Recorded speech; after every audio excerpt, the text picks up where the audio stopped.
Hello everyone. तो अपने series को कंटिन्यू करते हुए आज निफ्टी, बैंक निफ्टी, सेंसेक्स और फिर निफ्टी का एनालिसिस कर लेते हैं। तो देखिए, अब जो है मार्केट थोड़ा सा कॉम्प्लेक्स हो गया है इस वीक। मतलब कल भी प्राइस एक्शन क्लियर नहीं था और आज भी प्राइस एक्शन थोड़ा सा डिफ़िकल्ट था। एंड साथ में यहाँ पर अभी आप देखोगे तो 2 दिन से एफआईआईज़ कंटिन्यूसली बाई कर रहे हैं। तो अब जो है, अब हम ये एक्सपेक्ट कर सकते हैं कि मार्केट थोड़ा सा नॉर्मल कोर्स में चलेगा। और हम ये भी एक्सपेक्ट कर सकते हैं कि आने वाले कुछ मंथ्स में, अभी ये श्योरिटी नहीं कि दिसंबर में होगा या नहीं होगा, लेकिन हम ये एक्सपेक्ट कर सकते हैं कि कुछ मंथ्स में, मे बी मार्च तक, मार्केट जो है एक नया हाई भी बनाए। अगर एफ आई कंटिन्यूसली इसी तरह से वर्क करेंगे। और हाँ, एफ आई कंटिन्यूसली सेल कर रहे थे क्योंकि ऑप्शंस में चेंज हो रहे थे, फिर उसके बाद टैक्स भी बढ़ गया था। तो और भी मल्टीपल रीजंस थे उनके पास एशिया में लगाने के लिए। ऐसे तो बहुत सारे वेन्यूज़ हैं, इंडिया में भी वो लगाते हैं पैसा, बट वहाँ पे जैसे टैक्स बढ़ा है 20% टैक्स, और यूएसडी आईएनआर का रेट अगर आप देखोगे तो उसकी वजह से उनको बड़ा लॉस होता है। ठीक है, स्पेशली यूएस के इन्वेस्टर्स। बाकी देश के इन्वेस्टर्स को इतना बड़ा लॉस नहीं होता, बट यूएस वालों को काफ़ी होता है। तो ये हो सकता है कि, और मेजरली जो इन्वेस्टर्स होते हैं ना, वो यूएस वाले, वो इंपॉर्टेंट होते हैं हमारे लिए, क्योंकि उससे क्या होता है कि हमारा जो आईएनआर का जो रेट है ना, वो थोड़ा सा स्टेबल रहता है। वैसे तो वो गिरता ही रहता है यूएस के कंपैरिजन में, बट वो थोड़ा सा फिर भी थोड़ा स्टेबल रहता है। अदरवाइज़ अगर यूएस के इन्वेस्टर्स नहीं रहे तो हमारा जो आईएनआर का रेट है वो थोड़ा ज़्यादा तेज़ी से गिरेगा, इसीलिए वो हमारे लिए इंपॉर्टेंट हो जाता है। तो उनके लिए वो लॉस मेकिंग था, इसकी वजह से वो कंटिन्यूसली पैसा निकाल रहे थे। और हम ये एक्सपेक्ट करके चल सकते हैं फ़िलहाल के लिए कि अगर ऑप्शंस में बड़ा चेंज नहीं आता है, क्योंकि ऑप्शंस की वजह से साउथ कोरिया में भी काफ़ी पैसे निकाल लिए थे एफ आई आईज़ ने। तो वैसा केस अगर इंडिया के साथ हो जाता तो फिर बहुत बड़ी दिक्कत हो सकती है। फिर हमारा मार्केट को रिकवर करने में ना काफ़ी टाइम लग जाएगा। तो चलिए आज का डिस्कशन देख लेते हैं। तो हम ये एज्यूम करके चल रहे हैं कि मार्केट जो है अब थोड़ा सा नॉर्मल चलने वाला है। ठीक है, एफ की वजह से। तो अगर उस केस को देखा जाए ना, तो अभी भी देखिए मार्केट के पास वैसे तो काफ़ी ज़्यादा स्पेस है ये भरने के लिए। ठीक है, लेकिन ऐसा ज़रूरी नहीं कि मार्केट इसको डायरेक्टली भर दे। अभी आप मोमेंटम देखोगे ना, तो ये वाले जो लेवल्स हैं, मैंने थोड़े से सपोर्ट एंड रेजिस्टेंस थोड़े से चेंज किए आज। तो यहाँ पर जो लेवल है ना, इन लेवल पे डायरेक्टली आज मार्केट ओपन हो गया। ठीक है,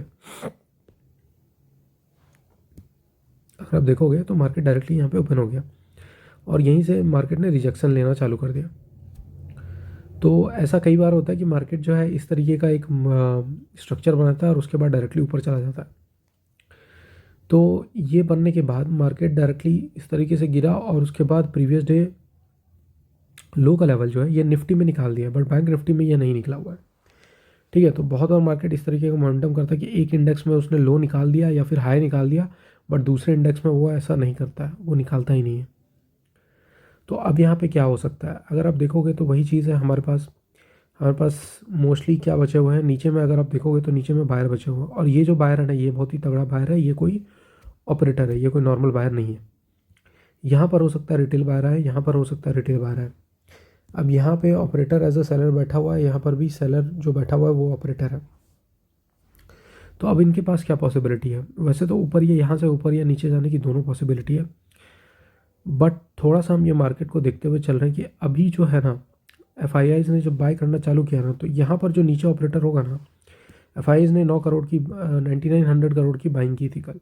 ठीक है, तो हम ये मान के चल रहे हैं कि यहाँ से जो बाइंग आया ना, ये एफ ने लाया हुआ है और इन्होंने बड़ा बाइंग किया हुआ है। ठीक है, तो अब ये मार्केट को इतना ईजिली गिरने नहीं देगा। हो सकता है कि ये गैप भरने आए, बट इसके बाद मार्केट जो है वापस से ऊपर साइड का मोमेंटम कर सकता है। तो कल क्या पॉसिबिलिटी हो सकता है, मार्केट देखिए 2 दिन डायरेक्टली गैप अप खुला है, तो अब चांस ये है कि मार्केट जो है डायरेक्टली गैप अप ना खुले। ठीक है, 2 दिन छोड़िए, ये 3 दिन गैप अप खुल चुका है, तो अब मार्केट जो डायरेक्टली गैप अप ना खुले। क्योंकि इसमें होता क्या है ना कि अगर रिटेलर को पता लग गया कि आज भी गैप अप खुला है, कल भी गैप अप खुला है, इसके बाद भी गैप अप खुला है, तो रिटेलर जो है यहाँ पर जो BTST जो ट्रेड लेता है ना, वो लोग यहाँ पे कॉल बाय करने लगेंगे। तो कभी भी ऑपरेटर को वो ये पसंद नहीं आता कि रिटेलर जो है, ज़्यादातर रिटेलर जो है वो प्रॉफिट बनाए, और जब ये सबको दिखने लगता है ना, ज़्यादातर लोगों को दिखने लगता है, तो वो क्या करते हैं, वो इसका अपोजिट करना चालू कर देते हैं। तो बहुत पॉसिबिलिटी कि मार्केट जो है फ्लैट से लेकर के गैप डाउन के बीच में खुले। ठीक है, अगर फ्लैट से गैप डाउन खुलता है मार्केट, तो पॉसिबिलिटी है कि मार्केट जो है इसको कवर भी कर सकता है, अदरवाइज मार्केट जो है किसी लेवल से डायरेक्टली ऊपर जाना चालू कर सकता है यहाँ से। अब मार्केट में बहुत चांस है कि मार्केट जो है क्या करेगा, ऊपर साइड मूव करना चालू करेगा।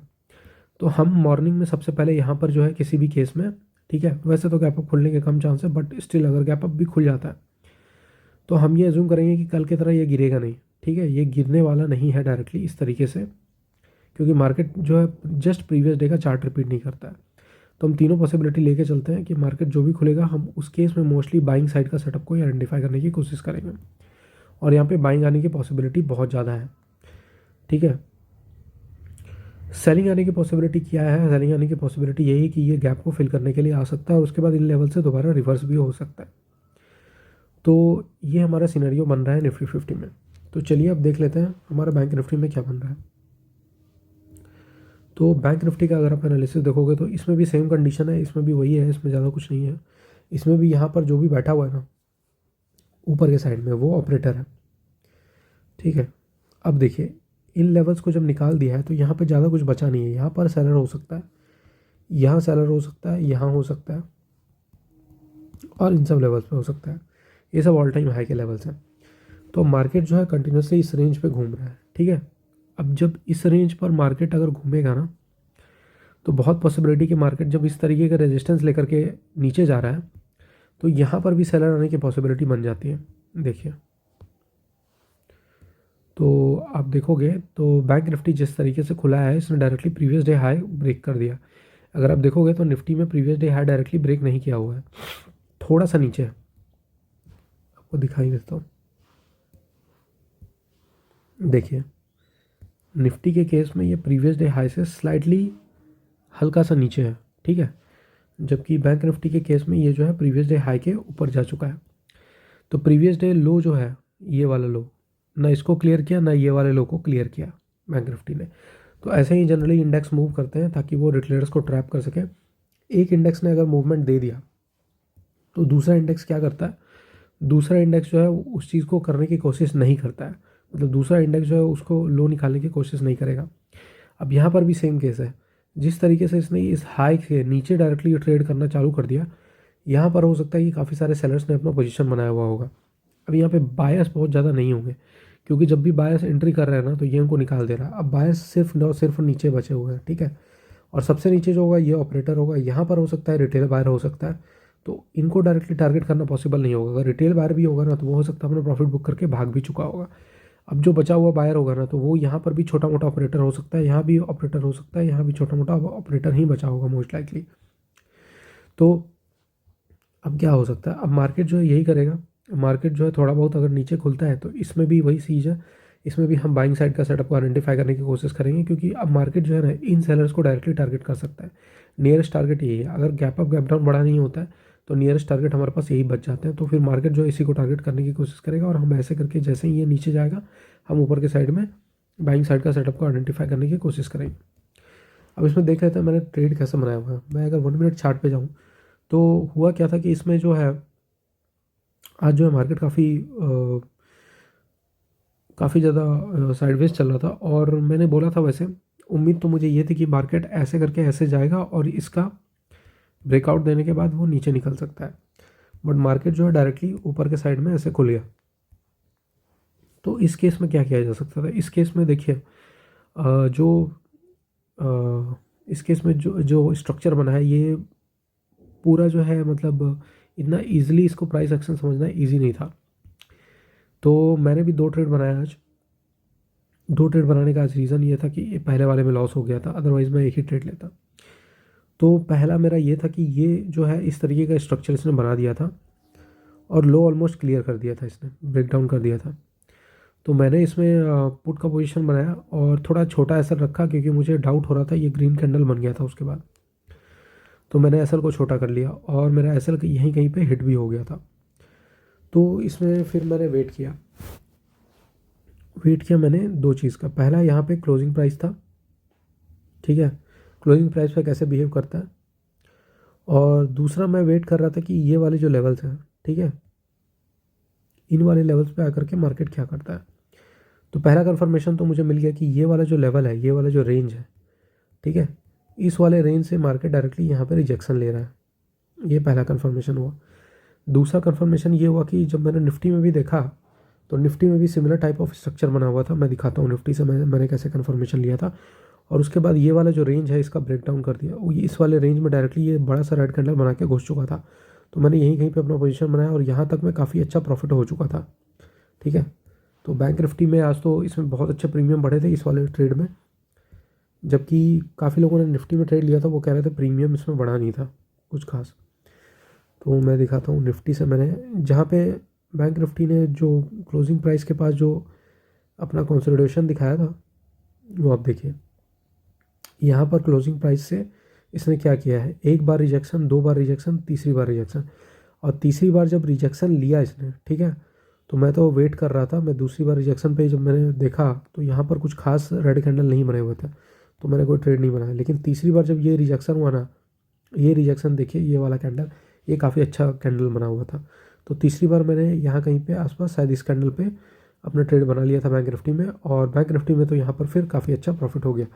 जिन्होंने निफ्टी में भी लिया हुआ तो ये तो काफ़ी अच्छा फॉल आया। इनफैक्ट निफ्टी में पहले भी फॉल आया था, लेकिन इस किसी का भी प्राइस एक्शन प्रॉपर्ली समझ में नहीं आ रहा था। ये इस कैंडल को जो देख रहे होंगे, भले इस जोन से डायरेक्टली रिजेक्शन आया हुआ है इस कैंडल के जोन से, तो यहाँ पर हो सकता है कुछ लोगों ने ट्रेड बनाया हो, लेकिन उसको पकड़ पाना थोड़ा सा मुश्किल था। तो ये था एनालिसिस और मैंने अपना ट्रेड भी बता दिया। सेम चीज़ अगर आप देखोगे यहाँ पर सेंसेक्स में तो ऐसा ही कुछ सीन बना हुआ है। सेंसेक्स में भी यहाँ पर जो है सेलर्स हो सकता है आए हुए हों, और सेंसेक्स में अगर आप देखोगे तो थोड़ा बहुत जो है इनके जो हाई हैं इनके ऑलमोस्ट करीब था ये। ठीक है, तो हल्का सा ब्रेकआउट दिया हुआ है इसने कुछ खास ब्रेकआउट नहीं दिया हुआ है, और ये उसके बाद से डायरेक्टली कंटिन्यूसली गिरा है। तो इसमें भी वही है, यहाँ पर जो सेलर्स बैठे हुए हैं इनको डायरेक्टली टारगेट कर सकता है मार्केट। तो इसमें भी बाइंग साइड का सेटअप को आइडेंटिफाई करने की कोशिश करेंगे। तो चलिए देख लेते हैं फाइनली फिन निफ्टी का। अगर आप फिन निफ्टी को देखोगे तो इसमें तो कुछ भी ऑलमोस्ट मोमेंटम जो है ये ऑलमोस्ट लाइक ज़ीरो है। फिन निफ्टी का आज एक्सपायरी भी था, मंथली एक्सपायरी, तो उसके वजह से भी ये हो सकता है। जब भी आजकल एक्सपायरी होता है इस तरीके का मोमेंटम होता है, क्योंकि ऑपरेटर्स चाहते हैं कि प्रीमियम दिखे का उनको फ़ायदा हो। ठीक है, तो आप किसी भी इंडेक्स को देख लीजिए, जब भी उनका अब एक्सपायरी हो रहा है तो इस तरीके का मोमेंटम बहुत ही कॉमन हो चुका है। एक्सपायरी में जल्दी मूवमेंट नहीं आ रहा है। तो फिन निफ्टी में भी ऐसा ही हुआ, और फिन निफ्टी में इसका मतलब कि सेलर जो है वो ज़्यादा होंगे। तो कल जो है इसमें जो है बाइंग आने की काफ़ी ज़्यादा पॉसिबिलिटी है। तो इसमें तो हम बाइंग साइड का ही सेटअप आइडेंटिफाई करने की कोशिश करेंगे, चाहे कहीं पर भी मार्केट खुले। बहुत ज़्यादा गैप अप या गैप डाउन जो है वो निगेटिव हो सकता है, फिर उसके केस में थोड़ा प्राइस एक्शन अलग हो जाएगा। बट अगर क्लोजिंग प्राइस के नियर अबाउट रेंज में होता है तो फिर यहाँ पे बाइंग साइड का सेटअप जो है वो बेस्ट होगा। तो ये था आज का एनालिसिस। अगर आपको एनालिसिस पसंद आ रही है तो प्लीज़ वीडियो लाइक कीजिए और चैनल सब्सक्राइब कीजिए। Thank you.